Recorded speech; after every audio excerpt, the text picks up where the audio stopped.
Hi అండి. అందరికీ నమస్కారం. Welcome to my channel. ఈ వీడియోలో ఏపీ ప్రభుత్వ ఉద్యోగులకు మరియు పెన్షనర్లకు 12వ పీఆర్సీలో మానిటరీ బెనిఫిట్స్ గడిచిన కాలానికి రూ. 29,574. దీనికి సంబంధించిన పూర్తి స్థాయి సమాచారాన్ని వీడియోలో తెలుసుకుందాము. వీడియోని ఎక్కడే గాని స్కిప్ చేయకుండా ఎండ్ వరకు చూసేయండి. అప్పుడే ఇన్ఫర్మేషన్ పూర్తిగా అర్థమవుతుంది. వీడియో చూస్తున్న ప్రతి ఒక్కరు వీడియోకి లైక్ చేయండి ఫ్రెండ్స్. ఈ వీడియోని తోటి ఉద్యోగ పెన్షన్ మిత్రులతో అయితే షేర్ చేయండి. కొత్తగా మన ఛానల్ చూస్తున్నవారు ఇంకా ఎవరైనా సబ్స్క్రైబ్ చేసుకున్నట్లయితే వెంటనే మన ఛానల్‌ని సబ్స్క్రైబ్ చేసుకోండి. దీని ద్వారా నేను చేసే లేటెస్ట్ వీడియోస్ అన్నీ మీ వరకు రీచ్ అవుతాయి. ఇక ఆలస్యం చేయకుండా వివరాల్లోకైతే వెళ్ళిపోదాము. ఫ్రెండ్స్ ఇక విషయానికి వచ్చినట్లయితే ప్రభుత్వ ఉద్యోగులు మరియు పెన్షనర్ల ఆర్థిక జీవనంలో మానిటరీ బెనిఫిట్ అనే పదం తరచుగా వినిపిస్తూ ఉంటుంది. ముఖ్యంగా పే రివిజన్ కమిషన్ పీఆర్సీ సిఫార్సుల అమలు సందర్భంలో అసలు మానిటరీ బెనిఫిట్ అంటే ఏమిటి? అవి ఎలా లెక్కిస్తారు? ఉద్యోగులు మరియు పెన్షనర్లు వీటిపై ప్రభావం ఎలా ఉంటుంది? అనే విషయాలను తెలుసుకుందాము. మానిటరీ బెనిఫిట్స్ మానిటరీ బెనిఫిట్ అంటే ఉద్యోగులకు లేదా పెన్షనర్లకు ప్రభుత్వం నుంచి నేరుగా డబ్బు రూపంలో అందే ఆర్థిక ప్రయోజనాలు. ఇవి సాధారణంగా వారి జీతభత్యాలు లేదా పెన్షన్‌లో పెరుగుదల రూపంలో అయితే ఉంటాయి. ప్రధానంగా ఈ క్రింది సందర్భాల్లో మానిటరీ బెనిఫిట్ అనేవి ఉత్పన్నమవుతుంటాయి. జీతం పెంపు, పీఆర్సీ సిఫార్సుల మేరకు బేసిక్ పే పెంచడము, అలాగే పెరిగిన ద్రవ్యోల్బణానికి అనుగుణంగా డీఏని పెంచడము, పీఆర్సీ సిఫార్సులకు అనుగుణంగా పెన్షన్‌లను సవరించడము. సో, పైన పేర్కొన్నటువంటి పెంపుదల గత తేదీ నుండి అమలు చేసినప్పుడు, అమలు తేదీకి మరియు ప్రకటన తేదీకి మధ్య కాలంలో రావాల్సిన వ్యత్యాసం మొత్తాన్ని ఏకమొత్తంగా లేదా వాయిదాలలో చెల్లించడం ఈ బకాయిల స్థూలంగా మానిటరీ బెనిఫిట్స్ అని అంటాము. ఉద్యోగులు మరియు పెన్షనర్ల ఆర్థిక భద్రతకు, జీవన ప్రమాణాల మెరుగుదలకు మానిటరీ బెనిఫిట్స్ అత్యంత కీలకమైనవి.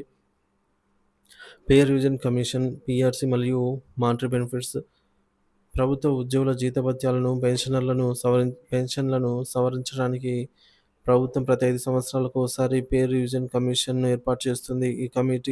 ఈ కమిషన్ ఉద్యోగుల జీవన వ్యయం, ప్రభుత్వ ఆర్థిక పరిస్థితి, ఇతర రాష్ట్రాల వేతనాల స్కేల్ వంటి అనేక అంశాలను పరిగణలోకి తీసుకొని ప్రభుత్వానికి సిఫార్సులు చేస్తుంది. ప్రభుత్వం ఈ సిఫార్సులను ఆమోదించి అమలు చేసినప్పుడు జీతాలు మరియు పెన్షన్‌లు పెరుగుతాయి. కొన్ని సందర్భాల్లో పీఆర్సీ సిఫార్సులు అమలు తేదీని గత కాలానికి వర్తింపజేయాలని ప్రభుత్వం నిర్ణయించవచ్చు. అలా గత తేదీ నుంచి అమలు చేసినప్పుడు ఆ మధ్య కాలంలో ఉద్యోగులు మరియు పెన్షనర్లు వారి పాత జీతం లేదా పెన్షన్ పొంది ఉంటారు. కొత్తగా పెరిగిన మొత్తం ప్రకారంగా వారికి రావాల్సిన వ్యత్యాస సొమ్మును మానిటరీ బెనిఫిట్ లేదా ఎర్రియర్స్ రూపంలో చెల్లిస్తారు. ఉదాహరణకు ఒక ఉద్యోగి నెలకి రూ. 40,000 బేసిక్ పే అనుకుందాము. పీఆర్సీ సిఫార్సుల వల్ల అది 45,000కు పెరిగింది. ఈ పెరుగుదల జనవరి 1, 2021 నుంచి అమలవుతుందని ప్రభుత్వం జనవరి 1, 2022న ప్రకటించిందనుకుందాము. ఇప్పుడు జనవరి 1, 2021 నుంచి డిసెంబర్ 2021 వరకు 12 నెలలు ఉద్యోగి నెలకు 5,000 చొప్పున చూసుకున్నట్లయితే ఆహ్, ఈ విధంగా తక్కువగా అయితే అందుకున్నారు. సో, ఈ 12 నెలలకు గాను మొత్తము 60,000 అంటే 12/5 60,000 బకాయిల రూపంలో ఉద్యోగికి చెల్లించబడుతుంది. ఇదే మానిటరీ బెనిఫిట్. ఆంధ్రప్రదేశ్‌లో 11 పీఆర్సీ మరియు మానిటరీ బెనిఫిట్స్ ఆంధ్రప్రదేశ్ ప్రభుత్వం 11 పీఆర్సీ కమిషన్ సిఫార్సులను అమలు చేసింది. సిఫార్సుల అమలు తేదీ జూలై 1, 2018 నుంచి, మానిటరీ బెనిఫిట్ వర్తింపు కాలం ఏప్రిల్ 1, 2020 నుంచి డిసెంబర్ 1, 2021 వరకు మొత్తం 21 నెలలు. అంటే 11 పీఆర్సీ ప్రకారం జీతాలు లేదా పెన్షన్లు జూలై 1, 2018 నుంచి పెరిగినప్పటికీ నగదు ప్రయోజనం మాత్రం 1 ఏప్రిల్ 2020 నుంచి లెక్కింపులోకి తీసుకున్నారు. ఈ 21 నెలల కాలానికి సంబంధించిన బకాయిలను ఉద్యోగులకు, పెన్షనర్లకు చెల్లించారు. 11 పీఆర్సీ మానిటరీ బెనిఫిట్ లెక్కింపు ఒక ఉదాహరణ. పెన్షనర్ల కోసం సులభంగా అర్థం చేసుకోవడానికి ఒక పెన్షనర్ ఉదాహరణ ద్వారా 11 పీఆర్సీ మానిటరీ బెనిఫిట్‌ని ఎలా లెక్కించారో చూద్దాము. ప్రాథమిక అంచనాలు. పాత బేసిక్ పెన్షన్ 10,000 అంతకుముందు ప్రభుత్వం ప్రకటించిన మధ్యంతర భృతి 27%. మానిటరీ బెనిఫిట్ కాలం 21 నెలలు. సో, స్టేజ్ 1లో 11 పీఆర్సీ అమలుకు ముందు నెలవారీ పెన్షన్ ఐఆర్ కలుపుకొని సుమారుగా 11 పీఆర్సీకి ముందు పెన్షన్ అందుకుంటున్న పాత పెన్షన్ సుమారుగా రూ. 16,578 అనుకుందాము. సో, స్టేజ్ 2 11 పీఆర్సీ ప్రకారంగా కొత్త బేసిక్ పెన్షన్ నిర్ధారణ. సో, పాత బేసిక్ పెన్షన్ ఉన్నవారికి 11 పీఆర్సీ ప్రకారం కొత్తగా నిర్ధారించిన బేసిక్ పెన్షన్ సుమారుగా 15,367 అయిందని అనుకుందాము. సో, స్టేజ్ 3 మానిటరీ బెనిఫిట్ కాలంలో పెన్షన్ లెక్కింపు 21 నెలలు. ఈ 21 నెలల కాలానికి 2 భాగాలుగా విభజించి లెక్కిస్తారు. ఎందుకంటే మధ్యలో కొన్ని నెలల పాటు డీఏ పెరుగుదలను ప్రభుత్వం నిలిపివేసింది. సో, మొదటి భాగం ఏప్రిల్ 1, 2020 నుంచి జూన్ 30, 2021 వరకు 15 నెలలు. ఈ కాలంలో కొన్ని డీఏలు ఫ్రీజ్ చేయడం వల్ల కొత్త బేసిక్ పెన్షన్‌పై వర్తించాల్సిన డీఏ తక్కువగా ఉండింది. ఉదాహరణకు ఈ 15 నెలల కాలంలో కొత్త విధానం ప్రకారం నెలవారీ పెన్షన్ సుమారుగా రూ. 16,488 అయిందని అనుకుందాము. సో, తేడా చూసుకున్నట్లయితే మనకు రూ. 90 అయితే తేడా ఉంటుంది. 15 నెలలకు మొత్తం రికవరీ లేదా తరుగుదల వచ్చేసి 15 ఇంటూ 90 రూ. 1350 అవుతుంది. గమనిక కొత్త పీఆర్సీ అమలు తర్వాత ఐఆర్ వర్తించదు. సో, పీఆర్సీ అనేది ఆహ్, ఆలస్యమయ్యే క్రమంలో ఐఆర్ ఇస్తారు. సో, పీఆర్సీ ఇంప్లిమెంట్ అయ్యే టయానికి ఐఆర్ అనేది తీసేస్తారనమాట. సో, అది బేసిక్‌లో విలీనమవుతుంది. ఈ సర్దుబాటు ఐఆర్ ప్రభావాన్ని కూడా పరిగణలోకి తీసుకుంటుంది. రెండవ భాగం జూలై 1, 2021 నుంచి డిసెంబర్ 31, 2021 వరకు 6 నెలల కాలము. ఈ కాలంలో డీఏ ఫ్రీజింగ్ ఎత్తివేయడం వల్ల పెరిగిన డీఏ రేట్లు వర్తిస్తాయి. కొత్త బేసిక్ పెన్షన్ 15,367పై పెరిగిన డీఏ కలపగా ఈ 6 నెలల కాలంలో రికవరీ నెలవారీ పెన్షన్ సుమారుగా 18,466 అయిందని అనుకుందాము. ఈ యొక్క 18,466 మైనస్ 16,578 అంటే రూ. 1,888 ప్రతి నెల అదనంగా అయితే లభిస్తుంది.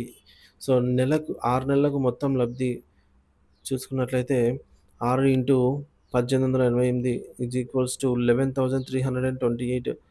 సో, ఇక్కడ స్టేజ్ 4 నికర మానిటరీ బెనిఫిట్ 21 నెలలకు. పైన లెక్కించిన 2 భాగాలను కలిపి చూస్తే మొదటి 15 నెలల్లో ప్రభుత్వానికి చెల్లించాల్సిన సర్దుబాటు చేయాల్సినటువంటి మొత్తము మైనస్ రూ. 1,350. తర్వాత 6 నెలల్లో అదనంగా వచ్చే మొత్తము ప్లస్ రూ. 11,328. సో, నికర మానిటరీ బెనిఫిట్ వచ్చేసి రూ. 9,978 అవుతుంది. కాబట్టి ఉదాహరణగా తీసుకున్న 10,000 పాత బేసిక్ పెన్షన్ ఉన్న పెన్షనర్‌కి 21 నెలల మానిటరీ బెనిఫిట్ కింద నికరంగా రూ. 9,978 అందే అవకాశం అయితే ఉంది. ఐదోది వివిధ బేసిక్ పెన్షన్‌లకు అంచనా. పైన తెలిపిన ఉదాహరణ 10,000 పాత బేసిక్ పెన్షన్‌కు మీ పాత బేసిక్ పెన్షన్ దీనికి అనుగుణంగా మారితే మానిటరీ బెనిఫిట్ కూడా దామాషా ప్రకారంగా మారుతుంది. కాబట్టి పాత బేసిక్ పెన్షన్ అనేది 20,000 అయితే నికర మానిటరీ బెనిఫిట్ సుమారుగా 9,978 ఇంటూ 2 అనగా 19,958 అవుతుంది. పాత బేసిక్ పెన్షన్ 30,000 అయితే నికర మానిటరీ బెనిఫిట్ సుమారుగా 9,978 ఇంటూ 3 అంటే 29,934 అవుతుంది. సో, ముఖ్య గమనికలు ఇది కేవలం ఒక ఉదాహరణ మరియు అంచనా మాత్రమే. మీ అసలు బేసిక్ పెన్షన్ సర్వీస్ వివరాలు ప్రభుత్వ ఉత్తర్వుల ద్వారా తుది మొత్తం మారవచ్చు. డీఏ రేట్లు ఎప్పటికప్పుడు మారుతూ ఉంటాయి. ఇక్కడ ఉపయోగించినవి ఆయా కాలాలకు వర్తించే అంచనా రేట్లు. ఫ్రీజ్ చేయబడిన డీఏల కారణంగా కొంతకాలం కొత్త పీఆర్సీలో తక్కువ పెన్షన్ వచ్చినట్లు అనిపించిన తర్వాత పెరిగిన డీఏ రేట్ల వల్ల లబ్ధి చేకూరుతుంది. మీ ఖచ్చితమైన మానిటరీ బెనిఫిట్ వివరాల కోసం 12వ పీఆర్సీ మరియు భవిష్యత్తు అంచనాలు. ప్రస్తుతం ఆంధ్రప్రదేశ్ 11వ పీఆర్సీ అమల్లో ఉంది. ఆంధ్రప్రదేశ్‌లో. సో, 12వ పీఆర్సీ ఏర్పాటు సిఫార్సుల గురించి ప్రభుత్వం నుంచి అధికారిక ప్రకటన రావాల్సి ఉంది. సాధారణంగా పీఆర్సీ 5 ఏళ్లకోసారి వర్తిస్తుంది. కాబట్టి 11వ పీఆర్సీ జూలై 1, 2018 నుంచి అమలైతే 12వ పీఆర్సీ జూలై 1, 2023 నుంచి అమలు కావాల్సి ఉంటుంది. ఒకవేళ 12వ పీఆర్సీ అమలులో జాప్యం జరిగితే ఉదాహరణకు 2025లో అమలు చేసి దానిని జూలై 1, 2023 నుంచి వర్తింపజేస్తే ఆ మధ్య కాలానికి సంబంధించిన బకాయిలను మానిటరీ బెనిఫిట్‌గా చెల్లించాలని ఉద్యోగ పెన్షనర్ సంఘాలు డిమాండ్ చేసే అవకాశం ఉంది. ఈ విషయంలో ప్రభుత్వ నిర్ణయం కీలకం కానుంది. మానిటరీ బెనిఫిట్ అనేవి ఉద్యోగుల మరియు పెన్షనర్ల ఆర్థిక హక్కులలో భాగం. పీఆర్సీ సిఫార్సుల అమలు ముఖ్యంగా గత తేదీ నుంచి అమలు జరిగినప్పుడు ఈ ప్రయోజనాలు వారికి దక్కుతాయి. వీటి లెక్కింపు క్లిష్టంగా ఉన్నప్పటికీ దాని వెనుక ఉన్న సూత్రాలను అర్థం చేసుకోవడం ద్వారా తమకు రావాల్సిన ప్రయోజనాలపై స్పష్టత అయితే పొందవచ్చు. 12వ పీఆర్సీకి సంబంధించి ప్రభుత్వం ఎటువంటి నిర్ణయం తీసుకుంటుందో, మానిటరీ బెనిఫిట్ ఇస్తారో లేదో అనేది వేచి చూడవలసిందే. సో, దీనికి సంబంధించి ఎటువంటి అప్డేట్ వచ్చినా మన ఛానల్‌లో అప్డేట్ చేస్తాను. Thank you for watching this video friends.